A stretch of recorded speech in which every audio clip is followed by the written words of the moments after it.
Hi, this is Ashley Feraude, and you're listening to People Stories, the podcast about the people behind the professions. For the second episode, I'm joined in conversation by Nick Mitzevich, who is the director at the National Gallery of Australia. I'm really thankful to Nick for being so open and telling us about the early experiences that have shaped so much of his professional and personal life. This podcast has been made possible thanks to Mercedes-Benz in Canberra. The team at Fishwick have been very supportive of this project. I hope you enjoy the second episode of People Stories.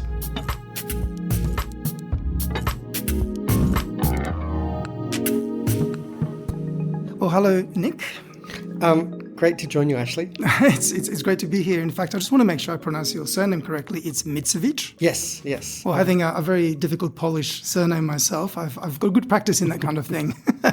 It's wonderful to be here. The reason for that too is, and I have to kind of do a bit of a disclosure, you and I worked very briefly together when I was exiting the NGA roughly about a year and a half ago, and you were just beginning as a director at that point? Yeah, I was just settling in. And so you're 3 months here at the gallery, and it's nice to welcome you back to the gallery.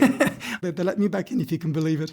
The beautiful thing about the moment when you started, which I thought would be kind of interesting to share with our listeners, before we kind of go into the journey that you took to become the director, is that pretty much on the very first day that you said hello to the staff of 200 in a kind of staff meeting, rather than speaking directly about your vision and the great goals and trying to do this kind of very corporate thing, I remember you stood away from the podium and you talked about the fact that you like gardening, the fact that you love teaching, that you always had a vision of being part of the NGA family and leading this.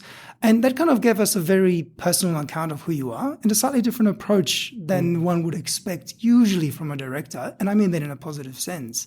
And I thought sharing that with the public that knows you as the director of this gallery might be a kind of nice thing. Would you mind taking us through the kind of things that he said in that intro? Not at all.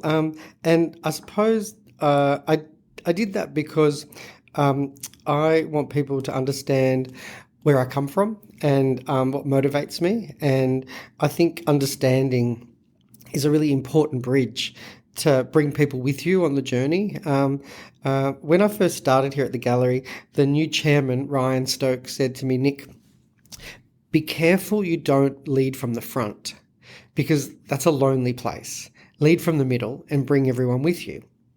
And one of the things I've always tried to do is give people an understanding where my ideas come from and what's my values, because that helps nurture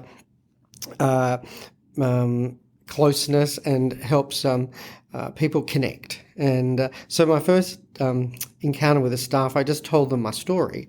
And I did that because I thought it was important that people are aware of what drove me over my career so they could start understanding the sorts of things that I find important.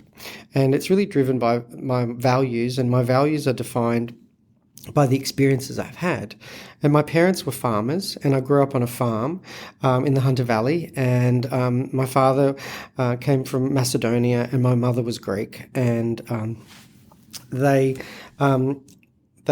had a passion for looking after animals and growing crops, and that's the environment I grew up with my three sisters. And I really was part of farming life, and so I learnt to be a farmer. I was my father's apprentice, and most of my childhood was spent on the farm. And my sisters and I didn't really go out very much and socialise with friends. The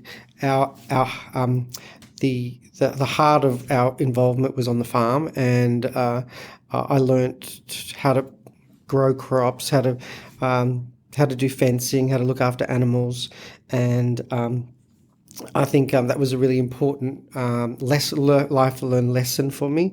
I learnt that consistency was really important, and I learnt that you needed to appreciate the changes around you, and you had to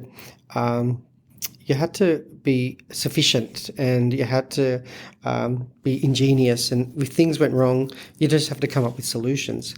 And I suppose everyone around me thought that I would take over from my father and become a farmer. And I loved farming, and I think one day I'll return to it. But when I was about 12 or 13, I had this extraordinary thing happen to me. I went to an art gallery, and I went there for a history excursion. And I wasn't there for art. I was there for history because I loved history and I loved reading about the world. And I went there and I had this amazing experience. Like, I saw all these incredible things around me, and I just was really drawn to art. And I think that the creative side of me sort of was stirred up. As a young student, I had learning difficulties, so I had problems with reading and spelling and writing, and still today I'm a terrible speller. Don't worry, so am I. And I trip over words sometimes, and I need help with grammar. My mother took me to get some tests done to see if there was something wrong, and the doctor said, "Oh, look, we can't really find out." This was at the 70s. We can't really work out what's wrong, but your son's got a curious mind, and he'll be okay. He just sometimes needs to learn in a different way to everyone else. And somehow that just gave my parents the encouragement that just to let me follow my passions, and my parents did, and art became a big part of my life, and as well as history. Did history continue? Yeah, history. Yeah, I was really fascinated by history, and history and art sort of wove together for me. And I still today I look at history and art, and I don't make the distinction because the relics of the past are really art, and the things that we remember from 2,000 years ago are the artistic outputs of that period, and sometimes events. And so I love history, and I went to university and I studied art, and I wanted to be an artist. And so when you said you studied art, with the view of actually becoming an artist yourself? Yeah, I wanted to be an artist. But the art that you studied presumably was history and theory and... I studied art practice and history. Oh, so, right, okay. Yes, I did both. And I really wanted to be an artist, and I wanted to be creative. But during my time at uni, I did volunteer work in the student gallery, and I was really excited by working in the gallery and helping other people mount their exhibitions and sitting and talking to visitors as they came into the gallery. And as an art student, I worked on my parents' farm and did all those little jobs around the farm to earn an income, and I thought, okay, it's going to be really quite tough to make it as an artist, so I need a sort of plan B, and I studied education, and so I learnt to be a teacher, and I got a teaching job working in a remote school at Balranald in New South Wales, and it was both a distance education unit and a kindergarten to 12 school. So you had like the full gamut of the school years there, and I actually struggled as a teacher, not because I didn't like the craft of teaching, but as a young teenager, I was really bullied at school, and having a weird sounding surname in a very Anglo-Saxon school, growing up in the Hunter Valley, being creative, and at the time not really being able to express the fact that I was gay, and so I felt really I felt that it was quite a tough childhood, and school was quite a aggressive place for someone that didn't fit in. Yeah. We're talking which period of time? Oh, this is the early 80s. Exactly. Yeah. So presumably, Australia's moved on a long since then. Yeah, it has actually. So it would have been a fair bit tougher than I think people might appreciate thinking about the school system right now. Yeah, and I was this farm kid who didn't really fit in. And art, for me, helped me find my place in the world and helped me feel comfortable. And, being in a school environment kind of wasn't necessarily the best environment for me. And I got a job in a gallery. And so my teaching career ended, but I never lost the tools that I learnt as a teacher, and I still use them today. And, I think that working in a gallery, you are part teacher. Your audience is just more diverse. And I started working in a gallery, and I did really a very junior job. And now sitting back and being the director of the National Gallery, it's interesting for me to look back on. And generally over the last nearly 30 years, I've done every single job in the gallery because I started in a small gallery, and you have to become the jack of all trades. And over the last 30 years, I've made my way from a small student gallery to a regional gallery, and then to a university gallery, and then to a state gallery, and now the National Gallery. And so I've done the gamut of galleries in Australia pretty much. And I pretty much can say that I've done any job within those galleries over the last 30 years. And so I really appreciate the craft of the gallery and its role in the community. And you can never lose sight of the fact that it's an important responsibility, because you're looking after a cultural legacy, and you have to respect the works of art that artists make. And it's a critical job to make sure that people have the ability to be inspired by artists. And so for me, that journey was important to me.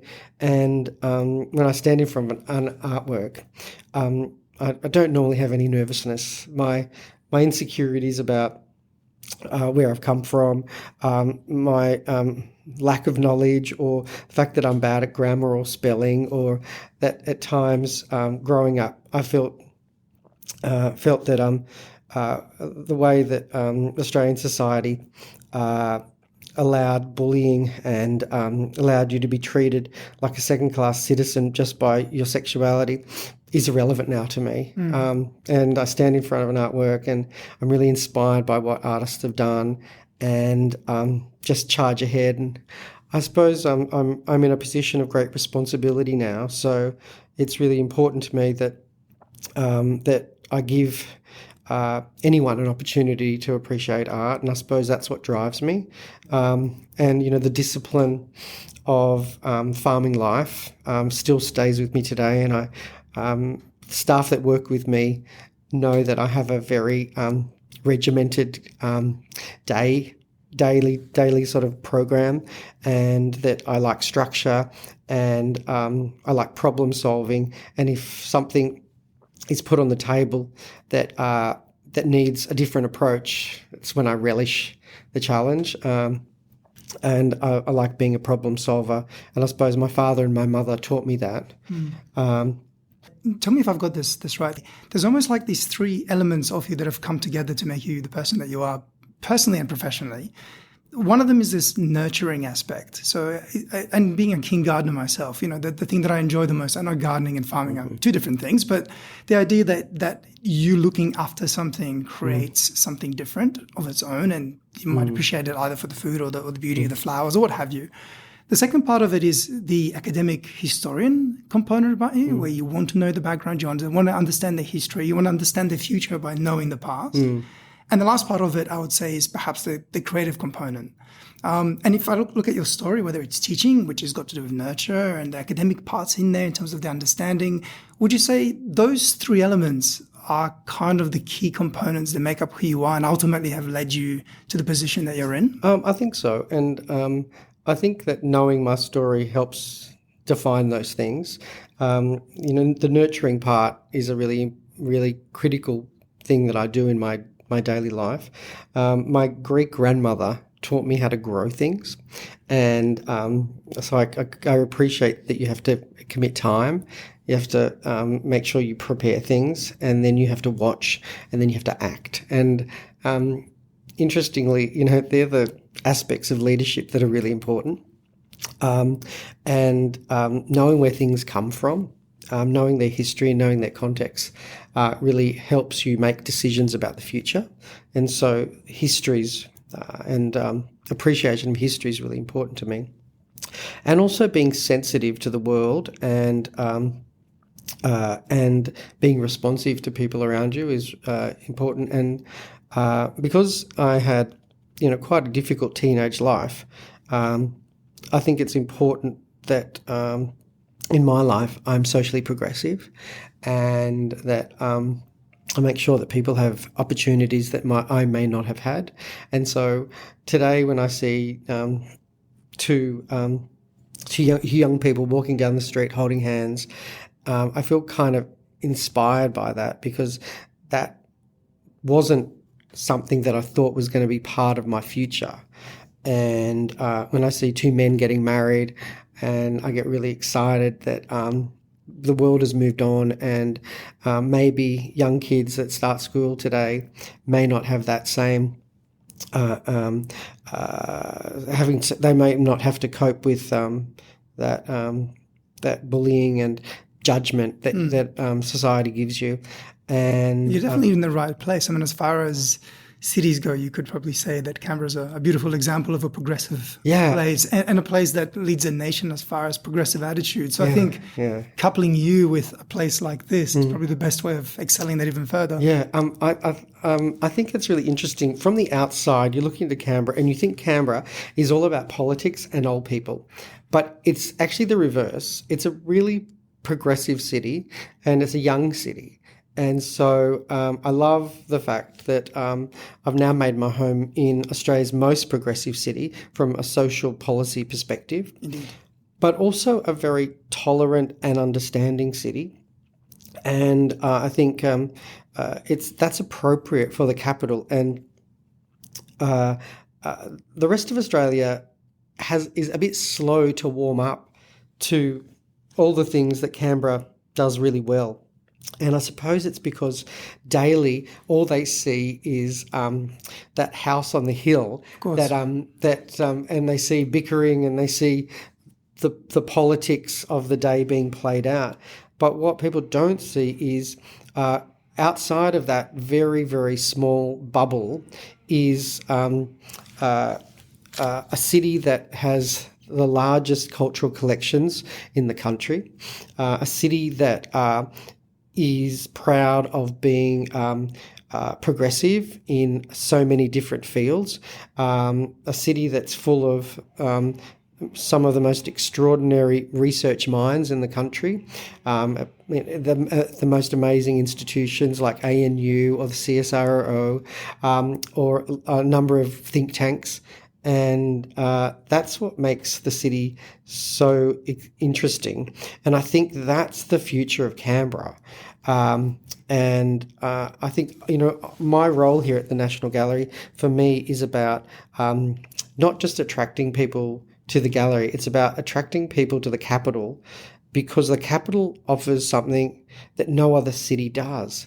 And I think I feel very comfortable in this city because of all of the cultural assets, the big minds that I find inspiring, and the progressiveness of the people.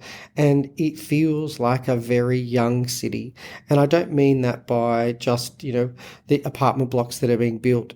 It's just the attitude. It's young at heart. Yeah, it is young at heart. But isn't it a beautiful contrast that, from the teenagers that you've spoken about, in some ways you get to relive your youth, perhaps in spirit more than proper age, but in a place that you've ended up with that is very inclusive and progressive. So it's nice that life has had that balance for you, and we've still got a long way to go. So it's not like I'm talking finite here. It's like on the weekend, I was at Bunnings with my partner, and we were looking at plants. Don't worry, I spend a lot of time there too.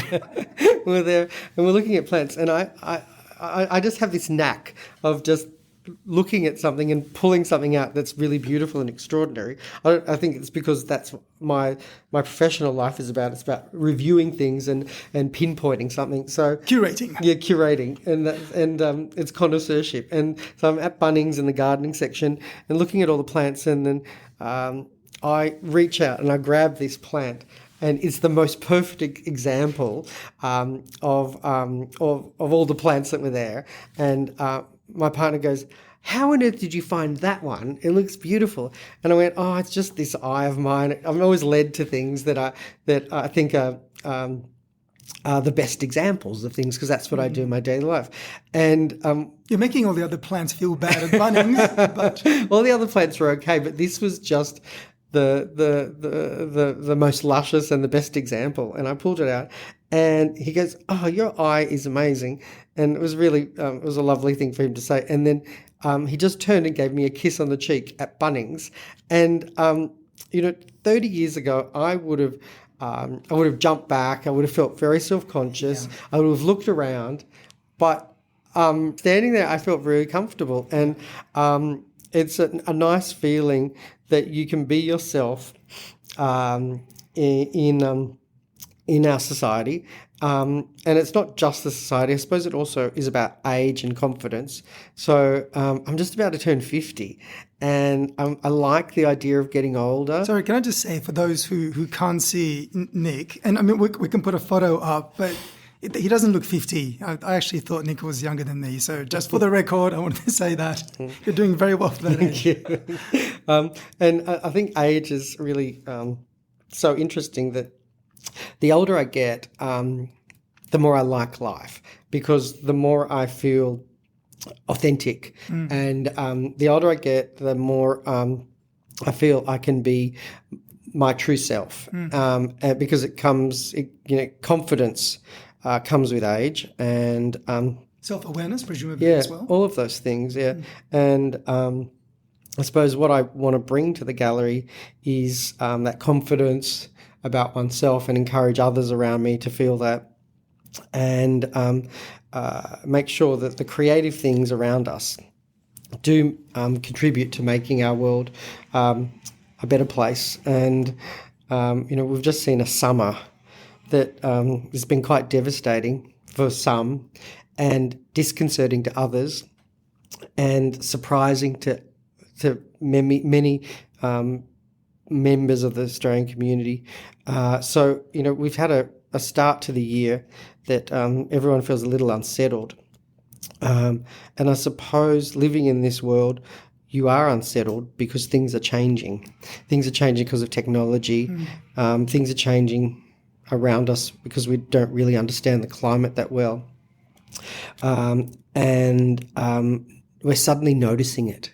And so while we have such great uncertainty, I think culture is a really important part of making sure that the community has a sense of identity and a focus. And I think, in the future, the National Collection or national institutions are really key to helping us have a greater sense of calmness and who we are and how we fit into the world. And I feel that there's more a responsibility now, because we need not to be passive about advancing our cultural pursuits. We need to be very proactive. And so as our world becomes more uncertain, it's more important to be progressive in the way that culture is positioned in our world, and help people find the beauty and the peace and the calm and understanding in things. Just like you, for example, found yourself, found a peace and a calm during some difficult years. Yeah. I guess what you're saying is that on a social level too, people can do the same thing through art and culture. Yeah, well, I think art and culture has always been a really important connector throughout history. And one thing that we're certain of is that the world will change. That's a given. But the way we might navigate our way through it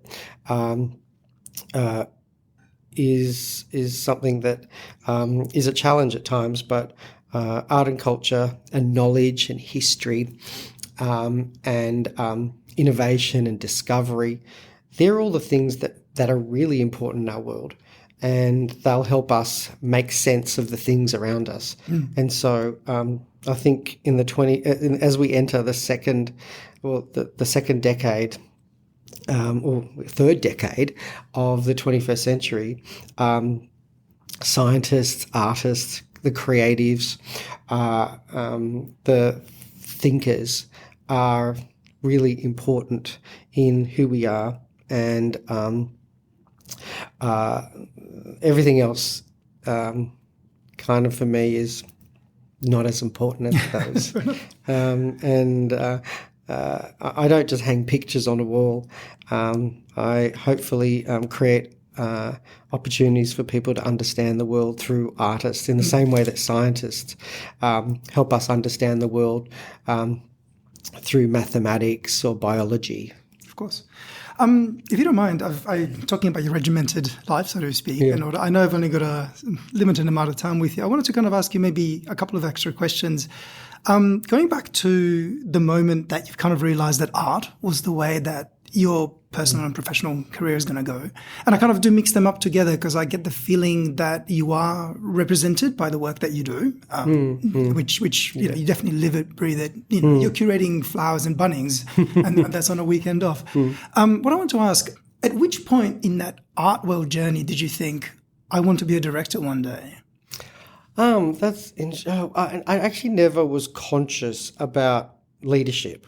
It just happened in some ways. I remember the first directorship I got, which was the Newcastle Art Gallery. I applied for the job because I wanted to make a difference, and I had no leadership experience. And I got the job over many experienced candidates, and my boss said, "You're our wild card.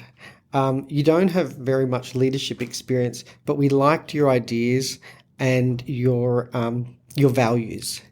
And so I wasn't really prepared for leadership, but I had ideas, and I was curious about things, and I noticed things. And in my first directorship, I was really lucky that my boss gave me someone to help me learn about leadership, because invariably you don't learn about it. And you're expected to know how to be a good leader. And I was lucky. I went through all of these people that were leadership coaches, and I couldn't relate to them. And my boss was so frustrated that in the end, she said, "This is my last chance. I've met this woman who's a sports performance coach, and I'm thinking she might work for you in some strange way." And so I met a sports performance coach called Brenda, and she was supposed to teach me about leadership, which she did an amazing job. But she used the sporting analogy, and she used fitness and performance as a guiding principle that I applied to leadership. And in the same way that I applied the idea of nurture in gardening and farming, I applied the regime of fitness and leading a team on the sporting field in the way that I formed my views about leadership. And so I never thought about being a director. I suppose when you've got big ideas, you have to take that next step if you want to bring them to fruition. So it was a necessary component. It was necessary. Yeah. It was necessary. And still today, I remember the things that Brenda taught me. And so physical fitness is an important part of my daily routine. And when I don't feel so good, it's because I haven't been disciplined about my... You've skipped gym. I've skipped gym. You've skipped legs day. Yeah. Well, today I didn't. I did back and biceps this morning, so I'm feeling good today. So I use that as an anchor, and the things that I learned there still stay with me, and so physical fitness is a key part of keeping me grounded. But the aspects of that, like gardening and farming, are the principles that I apply to leadership and being a director. I went from managing one person to managing 12. Then I went from managing 12 people to managing 23 people. Then I went from managing 23 people in Brisbane to managing 85 people in Adelaide. It's about 220 here. 326. Oh, well, hey. And then I went It's grown since I've been here. I went from 85 to 326 here. Wow. I'm presuming you love it. I mean, if I asked you the question, and I know this is, obviously members of the public will listen to this, and it'd be weird if you said, no, I don't. But I guess even though you fit it into being a director because it was the means by which to achieve a point of difference and achieve the things that you wanted to do, I presume now it's really part of you and you actually quite love it. I mean, you come across someone that really embraces being in that position? I suppose when I'm at work, I feel like that I'm an extrovert. And when I'm at home, I feel like an introvert. So, have you ever done the test? Do you know where you actually sit? Yeah. What's the thing that's your bit of both? Is it an ambivert? Yeah. You can be both. You can be on the thing. I'm actually in between as well. So at work, I feel like an extrovert because work gives me the confidence to do that. But at home, I feel like an introvert digging around in my garden. It's probably that's the right way around when you say. But I do love it, and I love the public aspects of the job, talking to people, helping them understand works of art. But I also learnt along the journey that to be good at your job and love your job, you need to understand all the elements of it. So I have one foot very firmly placed in the creative side, and I have one foot very firmly placed in the administrative and operations side.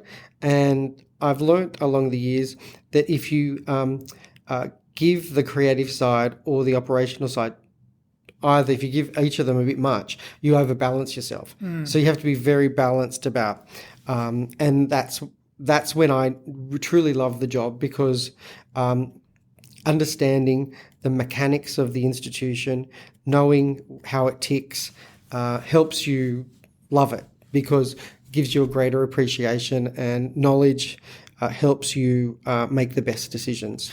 Just on that, often when I speak to people at particular higher positions, they talk about are they using gut instinct to make decisions, which is based on a lot of past knowledge and experience, or using calculation to do it. I'm kind of interested to hear what you will say, because you must, in the amount of things that you do, you must use intuition to sometimes make judgments, but you also seem very thought out and calculated. I don't actually think I use my intuition. I think I use the knowledge that I've acquired, and I think I've honed my observation skills, and I think I use both my heightened observation skills and knowledge, and I actually don't think I use intuition. Interesting, yeah. Because I do see it as a science.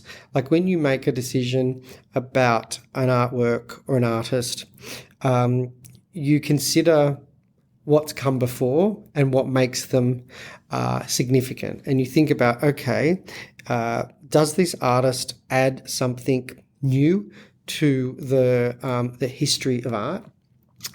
Is it their finest example? Is it a moment of breakthrough in their practice? Is it a moment of innovation in the history of art? And so I think you have to apply a sense of analytics to it. And so I treat it like a science. And I think for me, if someone says to me, you're just being arty or creative, I actually get quite annoyed, because I think, I use knowledge and experience and observation to make those assessments like a scientist does. And so I think... I'm presuming when you do that, you're assured in your decisions because you have the data, so to speak, to back that up, as opposed to just an opinion. Yeah, and I think I keep my opinions to my private life, but at work I get paid to make decisions that are informed by a whole host of things. And I apply a great sense of methodology and I apply methodology to things. And so it may appear not to have methodology, but it certainly does. I have to do that for it to be defendable. And when you want to be progressive, you want to make sure that you can mount an argument and you feel confident about it. And so that's been the way that I've approached things. And over the years, I've done things that do challenge the norms. For example, in Adelaide, I made some controversial acquisitions. I managed the collection and displayed the collection in a different way. And I did that because I assessed what was the next steps for that institution and made a logical progression from where it came from to where it might go. And I'm formulating those things here now, that I won't be using the same tricks that I used in Adelaide. And they're not really tricks. They're strategies and methodologies. I'll, again, get myself to have a great sense of knowledge about the collection. Then I'll apply it to what the mandate of the institution is and the strengths, and come up with the next step. And the future is so exciting because the future takes you to another point. And to get to another point, you have to do something different, because if you don't, you stay in the same spot. Yeah. We've only got a couple of minutes left, but I thought I might be able to ask you 2 other quick questions. And by the way, we're all looking very much forward to seeing what you're going to do with the gallery and where it all goes. Questions that I think many people relate to. The first one is, every journey requires something to be sacrificed, so to speak, whether it's time, whether it's another decision, what have you. Is there anything in the journey that you look back upon your life that you had to sacrifice in order to be here? And I don't always mean that in the negative sense. It's a trade-off, but we all make conscious decisions to follow a particular path and perhaps not do something else or balance things out. Is there anything in your life that pops into your head about what that might have been for you? Oh, that's a very big question. And we've only got 3 minutes. That's a very big question. I suppose I compromised time, because in this job that there's no defined line between finishing work and starting work, and so I think I've compromised time, and I had to give my professional life more time, and may have missed time for simple things in life, like a relaxation, like love, like family time, like appreciating things that aren't limited by being on a schedule. So I think, the real compromise has been time. I think you'll find that hearing you say that would make a lot of people feel a lot more comfortable about what happens. It's actually quite a common thing, and it's not to feel bad about it, but be open to the fact that's exactly what we sometimes need to do when we're following a true cause. Yeah. My last question was actually a bit more general, and I'm really interested in this.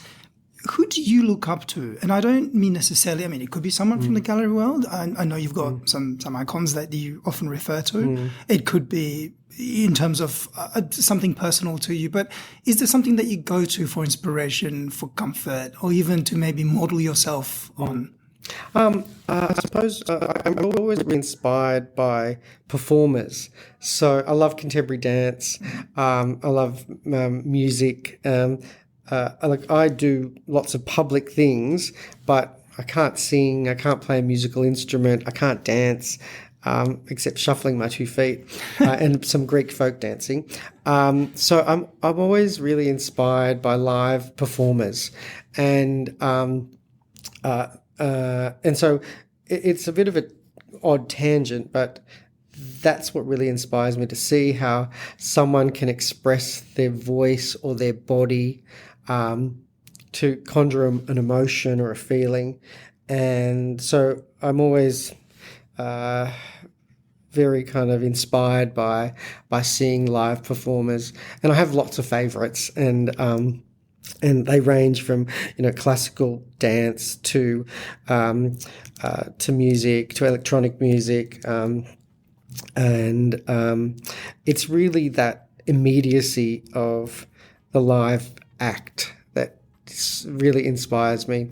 And Actually, I would put it out there. Tell me if I'm wrong, that the quality time that you spend watching a performance like that is actually balancing out the time that you might have lost in the professional pursuit. At times, yeah. At times it gives me the fuel to do the next thing. So that they're and there's lots of people that inspire me.